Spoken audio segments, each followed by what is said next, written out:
that there is a thing in you right now that is dictating how you make decisions. Not only that, this thing is silently influencing how happy you are, how healthy you are, how much money you make, and the quality of your relationships. And the good news is that there are very simple ways that you can change the thing and bend it to your advantage. The thing I'm talking about is called the locus of control. And it's the psychological lens that shapes your entire outlook on the world. The locus of control is like a lot of psychology things where it lives on a spectrum, much like introversion or extroversion, but the difference is that in this case, one side is just better. We'll start with the external locus of control, which is characterized by the belief that you don't have that much say in your destiny or outcomes. External factors are the main deciding points, things like fate or luck or other people's decisions. You can't change things, you don't have power, there's just a way things are and you have to deal with it. Like any spectrum-based trait, this can take a lot of forms. You can see it in the form of shifting blame or making excuses. It can be as small as someone often saying, yeah, I'm just not that lucky. Or it can be as extreme as a constant and perpetual victim mindset. And not surprisingly, an external locus of control is more common in people who are actually victims. People who are marginalized in some way or who come from worse socioeconomic situations tend to have a more external locus of control, because lived experience has taught them that you can work hard and do all the right things and still just get stomped on by the world. Of course, the other end of the spectrum is the internal locus of control, which is characterized by the belief that, as a whole, you are in control of your outcomes and destiny. You are responsible for your choices, and those choices lead to your outcomes. And people who come from more stable homes and who have access to more resources are also more likely to have an internal locus of control. Big surprise. Where you fall on the spectrum is somewhat dictated by your family culture, but it's also influenced by your societal and national culture. More individualistic societies like the United States and Australia have more internal locuses of control. Loci? Locuses. I don't know how you pluralize that. That's the American dream, right? Anyone from anywhere can pull themselves up by their bootstraps and make a great life. Very internal locus. Whether that's true or not isn't relevant to this conversation. What's relevant is how it shapes our locus of control. And like I said, what makes this topic different from things like introversion and extroversion is one side of the locus of control is just better. It's objectively, provably better, and that is to have a more internal locus of control. It has been linked in multiple different studies to making more money, having better relationships, and having higher life satisfaction. It's important to note that, like everything, this is a matter of balance. Having a 100% internal locus of control would be horrible.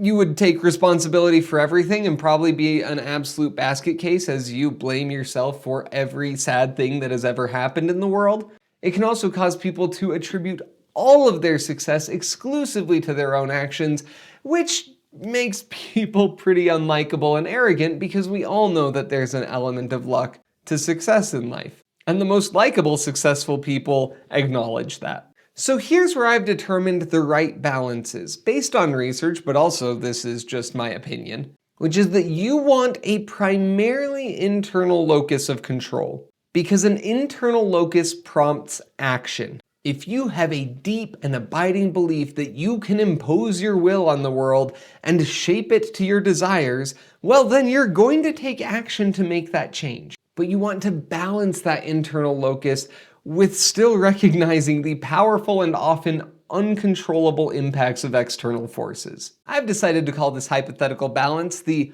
optimal locus, and I'd say it lands right about here on the spectrum. Hopefully I'm in a spot where we can edit that. Here. Yeah. Let's take it outside the theory and see what it looks like in practice. We'll use a hypothetical person named Lavender Gooms. You know that's right. Who wants to make something of their life, but they come from a pretty disadvantaged background. Lavender comes from a poor family. They're the first person to go to college in their family, and they don't have access to a lot of resources. If you're lavender, it's okay to recognize that you might be at a disadvantage because you grew up in extreme poverty. And perhaps because of that disadvantage, you will have to work harder to reach your goals, and you may not make it as far as you would if you had access to more resources. That isn't an external locus, that's just a fact of reality. It only becomes an external locus of control if your response is to say, well, that's just how life is. That's my lot, and there's not much I can do about it. That's the issue with an external locus of control. It stops people from taking action. So instead, lavender can choose to do what is in their power. You've probably seen people before who just seem to be charmed. It's like they have the magic ability to bend the world to their whims. Everything just works out for them. But often why they're able to do that is simply because they take more action and bigger action than most people. People who believe that they can do stuff tend to do stuff. And then sometimes the stuff works, which makes them happier and more successful and gives them more opportunities and resources to do more stuff. Luck is a real thing. Probability happens. But you can influence and optimize luck. If I were to apply for 10 jobs, I'm more likely to get a job than if I apply for one. Though currently people are applying for like 970 jobs and still struggling. But we're doing easy math here. Small numbers. If you apply for 10 jobs really well, you're more likely to get picked than applying for 10 jobs randomly and haphazardly. One of my favorite quotes about this topic came from my own mother, who was a somewhat successful small business owner.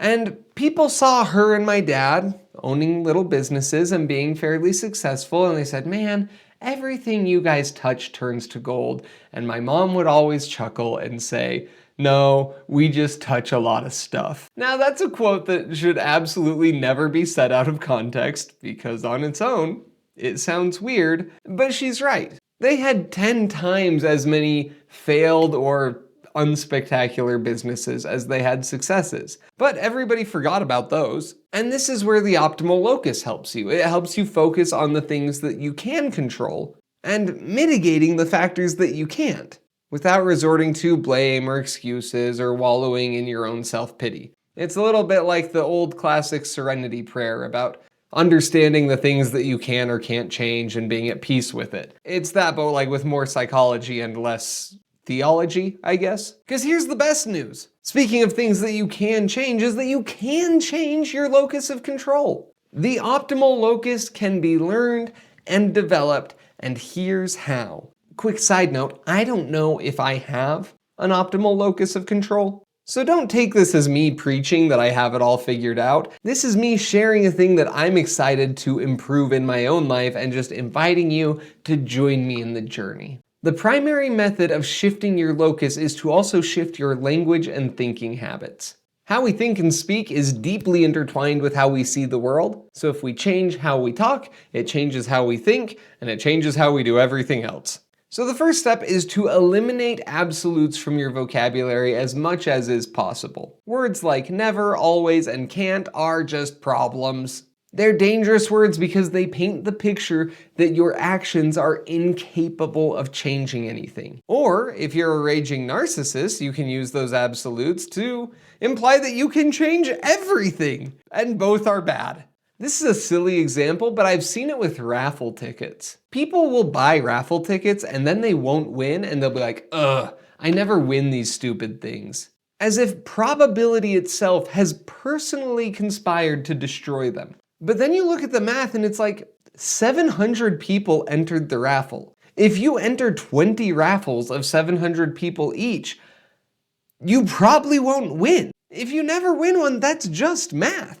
It's not that you never win, it's that you win exactly as much as you are statistically likely to win. But we couch it in the language of, oh, I never win. And people will do this all the time. They'll be like, oh, good thing never happens to me. And it's like, yeah, you put yourself in the position for that good thing to potentially happen once. You aren't making the odds for yourself. While always and never are bad, can't is a much bigger problem word. Because saying I can't stops people from taking action. So if we took an insane goal, like I'm going to hit 1 million YouTube subscribers. To me, that feels like an I can't. I've been somewhat inconsistently making YouTube videos for over 4 years and I haven't cracked 2,000 subscribers, let alone 1 million. So it would be really easy for me to say, I can't do that. And I can't directly control it. I can't control whether people watch videos or click the subscribe button. I can't force them. But if I instead wanted to practice having an optimal locus, I could ask myself, well, what can I do? Well, I could spend more time studying YouTube.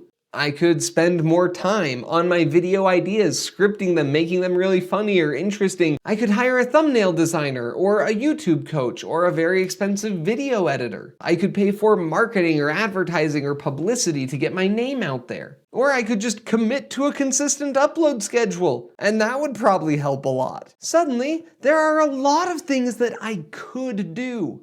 I won't do some of them because I have other priorities with my time and money. But once I recognize that, it's very clear that I'm not a poor victim of the mean YouTube algorithm keeping me down. I'm a guy who made choices to prioritize spending my time and money other places.